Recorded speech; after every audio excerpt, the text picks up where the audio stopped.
Ang Isaiah 41:10 ay isang pangako ng Diyos ng pag-asa at lakas sa panahon ng pangangailangan. Ipinapahayag nito ang mga sumusunod. Huwag kang matakot, ako'y sa iyo. Ang Diyos ay nagbibigay katiyakan na siya ay kasama ng kanyang mga tao.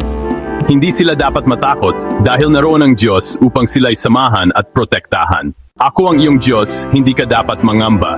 Kinikilala ng Diyos ang kanyang sarili bilang Diyos ng kanyang mga hinirang. Dahil dito, hindi sila dapat mangamba dahil ang Diyos ang kanilang lakas at kaligtasan. Palalakasin kita at tutulungan, nangangako ang Diyos na bibigyan niya ng lakas ang kanyang mga tao upang harapin ang anumang pagsubok. Tutulungan niya sila sa kanilang mga pangangailangan, ingatan at ililigtas. Tinitiyak ng Diyos na pangangalagaan at ililigtas niya ang kanyang mga tao mula sa kapahamakan. Sa kabuuan, ang Isaiah 41 ay isang talata ng pag-asa at katiyakan. Ipinapaalala nito sa atin na hindi tayo nag-iisa sa ating mga pagsubok.